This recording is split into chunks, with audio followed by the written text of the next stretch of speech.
हैं, कितने ऐसे हैं जो तुम्हें घबरा रहे हैं, घबरा देते हैं और मसीह के सुसमाचार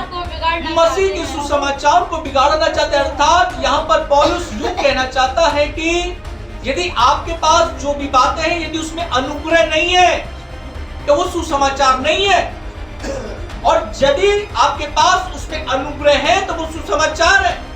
और अनुग्रह जो मिलता है वो यीशु मसीह में मिलता है। हालेलुया। अनुग्रह ऐसा है कि वो हमारे तमाम हर एक पाप पर अपने प्रेम के द्वारा, उस प्रेम से हमारे पापों को ढांप देता है। हालेलुया। प्रभु का वचन कहता है प्रेम इसमें नहीं है कि हमने उससे प्रेम किया, प्रेम इसमें है कि उसने हमसे प्रेम किया है। हालेलुया। इसलिए तो यीशु मसीह कहता है तुमने पहले जैसा प्रेम, अर्थात पहला यीशु। पौलुस एक जगह कहता है मैं उस यीशु का प्रचार करता हूं जो कलवरी क्रूस पर चढ़ाया गया था। हालेलुया। क्यों? क्योंकि यीशु नाम के बहुत लोग इस बाइबल में थे। पुराने नियम में भी एक यीशु नाम का मिलेगा, प्रेरितों की किताब में भी एक और यीशु टोना वाला मिलेगा। लेकिन पौलुस क्या कहता है? पौलुस कहता है मैं उस यीशु का प्रचार करता हूं जो क्रूस पर चढ़ाया गया है। हालेलुया। कई बार आपके और मेरे जीवन में भी ऐसे कई यीशु आएंगे, कई ऐसे यीशु आएंगे जो आपको लगेगा यीशु ने हमारे जीवन में काम किया, उसके जीवन में उसने काम किया है। कई बार आपको लगेगा, जैसे मान के चलिए आपको कहीं ना कहीं मन में लगेगा कि यार क्यों? क्योंकि मेरी और आपकी आंखें चमत्कार देखना चाहती है, मैं और आप मेहनत करना नहीं चाहते। मेहनत प्रार्थना और बाइबल की है। हम ये दो चीज करना नहीं चाहते, बाकी सब कुछ करना चाहते हैं। हम बहुत सारी चीजों को सही करने के लिए, पैसा खर्च करने के लिए तैयार हैं, लेकिन प्रार्थना और वचन पढ़ने के लिए तैयार नहीं है। अनेकों जगह जाएंगे, आपको लोग गुरु बनकर आपको दबाते रहेंगे, लेकिन यहां स्वयं यीशु मसीह आपको गुरु बनाना चाहता है। हालेलुया। आपको भ्रम में रखना नहीं चाहता। आपको मैं कहूं सारी गतिविधि प्रभु आपको वचन से सिखाना चाहता है। प्रभु ने कहा अपने चेलों से बीमारियां, दुष्टात्मा और सुसमाचार, तीनों चीज का अधिकार आपके हाथ में है। हालेलुया। बीमारियां आप भगा सकते हैं, दुष्टात्मा को आप निकाल सकते हैं, सुसमाचार को आप प्रचार कर सकते हैं। ये प्रभु ने आपको अधिकार दिया। लेकिन हम कई बार इस अधिकार को समझ नहीं पाते, इस अधिकार को हम ले नहीं पा रहे। कई बार हम, प्रभु का वचन कहता है उत्पत्ति की किताब में जब हम जाते हैं उसमें लिखा है पाप द्वार पर छिपा हुआ है। पाप द्वार पर छिपा हुआ है, और बिल्कुल पाप मानिए मुंह पसारे खड़ा है, हाथ खोले खड़ा है, और वो ऐसे व्यक्ति को ढूंढ रहा है जो अपने विश्वास में कमजोर हो। प्रभु का वचन कहता है शैतान गरजने वाले सिंह के समान वो इस ताप में है कि कब किसको फाड़ खाए। और किसको फाड़ खाएगा? जो अपने विश्वास में कमजोर होगा उसको शैतान फाड़ खाएगा। ताक में वो, इसीलिए तो वो छोटी छोटी चीजों में आपको जीवन में भ्रमित करता है, भ्रम में डालता है, और आपका विश्वास धीरे धीरे डाउन होने लगता है। और शैतान यही चाहता है आपका विश्वास कमजोर हो, आपको पकड़ ले। इसलिए तो आपसे बोला जाता है हिम्मत ना हारें। हालेलुया। विश्वास रखें प्रभु में, वचन की ताकत, वचन की सामर्थ्य, वचन को खाएं। मैं और आप खाएं वचन को। जब आप और मैं वचन को खाएंगे, कोई भी चीज चलेगा, सब कुछ चलेगा, सब कुछ चलेगा। भी आप देखेंगे यीशु मसीह की जब परीक्षा होगी, परीक्षा आएगी मेरे और आपके जीवन में, लेकिन देखना है उस परीक्षा में भी मेरी और आपकी जय है। हालेलुया। हालेलुया। जब परीक्षा का समय था, 40 दिन 40 रात यीशु मसीह को हो गया, निराहार रहे यीशु मसीह। अब शैतान एक परीक्षा लेकर आता है। क्या लेकर आता है? पत्थर से रोटी। अब देखिए दो चीज वहां देखने के लिए मिलेगी आपको। क्या मिलेगी? पत्थर से, अर्थात यदि यीशु कहता पत्थर से, रोटी बनती भी बनती, बन जाती, लेकिन जो पत्थर शैतान लेकर आया, जो रोटी बनती, वो शैतान की कहलाती। समझ रहे बात को? क्योंकि आज्ञा किसकी है? शैतान की, कि इस पत्थर शैतान ये मेरा है, और इससे क्या बन जा? रोटी बन जाए। कि तू कहता है रोटी बन जा, और बन जाती, लेकिन वो आज्ञा शैतान की हुई। लेकिन उसी रोटी के, अब क्या कहता है यीशु मसीह? कहता है हर एक मनुष्य उस वचन से जिंदा रहेगा जो परमेश्वर के मुख से निकलता है, उस रोटी से वो जिंदा। समझना बात को। शैतान एक अलग पत्थर वाली रोटी को लेकर आना चाह रहा है, जो कि यीशु की आज्ञा के द्वारा उसको बनाने की कोशिश में, किसको खा। लेकिन यीशु क्या कहता है ना, हालेलुया, मनुष्य उस वचन से, हर एक वचन से जो परमेश्वर के मुख से निकलता है, जीवित है। और यीशु जीवित कैसे रहा? परमेश्वर के वचन से। मैं और आप भी जीवित रह सकते हैं अपनी परिस्थितियों में, विषम परिस्थितियों में, जब मैं और आप परमेश्वर के मुख से निकला हुआ वचन क्लेम करेंगे अपने जीवन के लिए, अपनी परिस्थितियों के लिए। ये वचन है।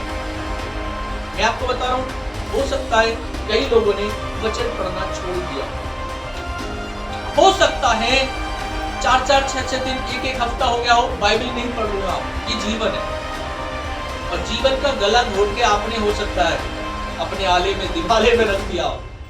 ये जीवन है। हालेलुया। ये आशीष को लेकर आता है, ये आपकी गरीबी को हटाता है, ये दुष्ट आत्माओं को हटाता है, आपके लगे उस श्राप को हटाता है। इसकी जरूरत है आपके जीवन में। हालेलुया। जब तक आप इसको खाएंगे नहीं, जब तक आप इसको पिएंगे नहीं, वो आनंद नहीं ले पाएंगे आप। आपको बंधा बंधा लगेगा जीवन में, बंधुआई सी लगेगी जीवन में, बुद्धि बंदी बंदी लगेगी आपको। लेकिन जब ये आपके जीवन में होगा, आप इसको बोलेंगे। हालेलुया। जितना आप बोलेंगे ये काम करेगा। वचन कहता है कि परमेश्वर का वचन जब बोला जाता है, बिना कार्य करे लौट कर वापस। तो इसका मतलब क्या है? आपको बोलना पड़ेगा, आपको अपनी परिस्थिति के लिए बोलना पड़ेगा। आपको जब लगे विश्वास कमजोर हो रहा है, आपको इस वचन की बातों को अपने कान में सुनना पड़ेगा। हालेलुया।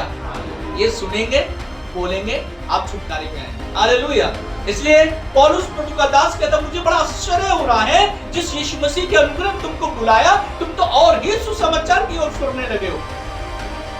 कई बार मेरा और आपका भी मन बड़ा, मैं आपको कहना चाहूंगा, यीशु मसीह का अनुग्रह। एक वचन पढ़े मेरे साथ में, मत्ती की किताब 12 अध्याय 20 आयत को पढ़ेंगे। हाँ, मत्ती की किताब 12 अध्याय 20 आयत, बहुत जल्दी से, क्योंकि समय जाएगा, प्रभु भोज का समय है, इसलिए बहुत तेजी से निकाले, साफ साफ पढ़े, शब्द मिस्टेक ना हो। जी। वह कुचले हुए सरकंडे को ना तोड़ो। वह कौन? यीशु मसीह। यीशु मसीह कुचले हुए सरकंडे को ना तोड़ेगा, और धुआं देती हुई बत्ती को ना बुझाएगा। और वह धुआं देती बत्ती को ना बुझाएगा, जब तक वह न्याय को प्रबल ना कराए। जब तक यीशु मसीह न्याय को प्रबल ना कराए। हालेलुया। दो चीज पे गौर कीजिए, क्या? सरकंडा और धुआं देती बाती। सरकंडा किस किसने देखा है? हेलो, हाथ उठाओ। देखा रवि भैया सरकंडा? ध्यान से निकल रहा है, देखा है आपने? जिससे छप्पड़ बनाते हैं, जिसमें वो डंडी जाती है पतली पतली लंबी लंबी, सरकंडा है। रवि भैया ध्यान नहीं आया? नहीं आया सरकंडा? बिंकी मैन, सरकंडा नहीं ध्यान आया? जिससे सूप जो बनता, सूप, वो भी तो सरकंडे की लकड़ी लगी हुई है उसमें, पतली पतली। अब आई समझ में? वो सरकंडे बहुत लंबे चले जाते हैं और पानी के किनारे ऐसे करके लगते हैं, जिसमें वो कुछ लंबी सी वो ज्वार जैसे वो रुआ से निकलते हैं। सरकंडा देखा है ना? समझ गए? है निशु, निशा, मैं सरकंडा। अब उस सरकंडे की ओर ध्यान दीजिए। प्रभु यीशु मसीह कह रहे हैं, नहीं, प्रभु के लिए बोला जा रहा है कि वो सरकंडे को, कुचले हुए सरकंडे को ना तोड़ेगा। हालेलुया। अब कुचले हुए सरकंडे को यदि हम देखते हैं, कुचला हुआ सरकंडा किसी काम का नहीं है, लेकिन एक अच्छा सरकंडा काट कर उसे छप्पड़ बना लिया जाता है। उस अच्छे सरकंडे से बहुत सारी चीजों को बना लिया जाता है पुराने समय में। लेकिन यदि उस सरकंडे को कुचल दिया जाए, बिल्कुल मसल दिया जाए, तो सरकंडा किसी काम का नहीं है। यीशु मसीह कहता है कुचले हुए सरकंडे को ना तोड़ेगा। हालेलुया। वो कुचला हुआ सरकंडा कोई और नहीं, मैं और आप है। फिर भी यीशु कह रहा है आपको तोड़ेगा नहीं, बनाएगा। हालेलुया।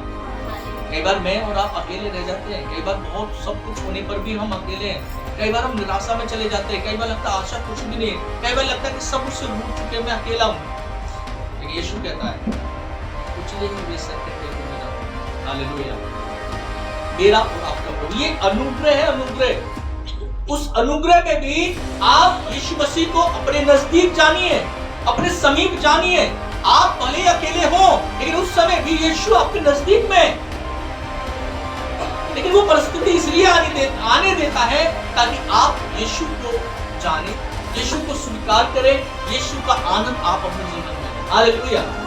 इसलिए प्रभु का वचन कहता है वे कुचले हुए सरकंडे को ना तोड़ेगा, वे धुआं देती बाती को ना बुझाएगा। धुआं देती बाती का मतलब जो दीपक दिए में, या कुछ अभी पुराने समय में जब मिट्टी का तेल चलता था, मैं और आप अपने घरों में चिराग जलाते थे मिट्टी के तेल के, हैं? बोतल में लगा के एक कपड़े को ऊपर निकाल दिया करते थे, और धीरे धीरे जब वो कपड़ा जलने लगता था, आग बुझ जाती थी, उसके बाद वो धुआं देता था। यीशु मसीह कह रहा ऐसा जीवन होने पर भी, हालेलुया, मेरा और आपका जीवन, ऐसा जीवन होने पर भी प्रभु का वचन कहता है उसको वो बुझाएगा नहीं, उसको मसलेगा नहीं। हालेलुया। उसमें जान डालेगा, उसमें अपना तेल डालेगा, आपको खड़ा करेगा। मेरा और आपका प्रभु है, वो अनुग्रह से आप कितने भी बेकार क्यों ना हो जीवन में, आप अपने जीवन में अपनी सोच से देखेंगे, आप हमेशा अपने जीवन को असफलता में पाएंगे। लेकिन जब यीशु की नजरों से आप देखेंगे, आप सफलता के जीवन को प्राप्त कर रहे होंगे, और आपको हर समय समझना है मैं अनुग्रह में। हालेलुया। अनुग्रह आपको ऊंचाइयों पर लेकर जाएगा। यीशु मसीह का अनुग्रह आपको ऊंचाइयों पर लेकर जाएगा। मैं आपको एक चीज और मैं बताना चाहूंगा, प्रभु का वचन कहता है एलिया के विषय में। एलिसा के जीवन में जब देखने के मिलता है कि आहाब राजा जब उसके पीछे पड़ जाता है, एलिया एक करीत नामक नाले में जाकर छिप जाता है, और उस करीत नामक नाले में कौवा आकर एलिया को क्या देता है? भोजन, रोटी, और रोटी भी ऐसी देता है कि मन्ना और बटेर वाली। हालेलुया।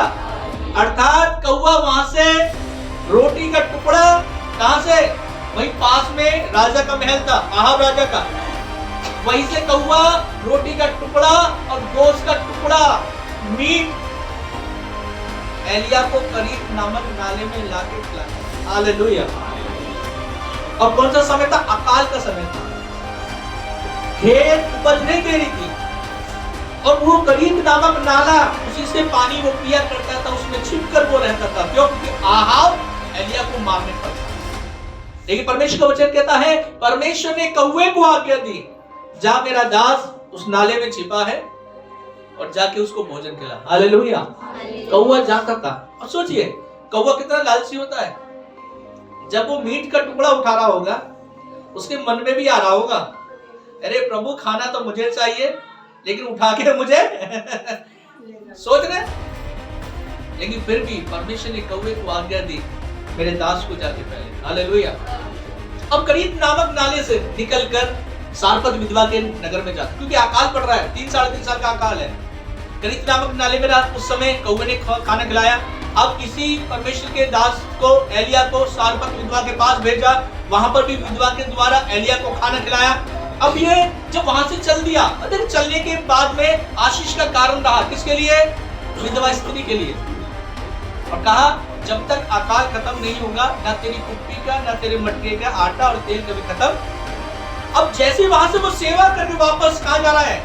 अब एकदम इजाबेल, आहाब की पत्नी इजाबेल एलिया को डरा देती है, धमका देती है। वो औरत डरा देती है और डरा कर कहती है मैं तुझे मार डालूंगी।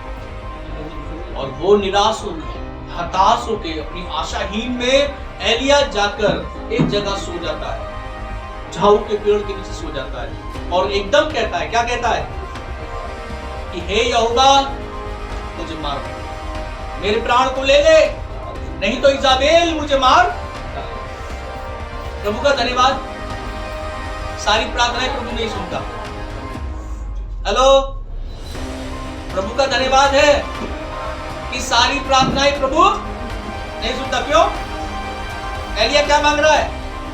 प्राण, कि मेरा प्राण छीन ले, मेरी मौत आ जाए। ये आपने भी कितनी बार, ना जाने कितनी बार गुस्से में कहा होगा।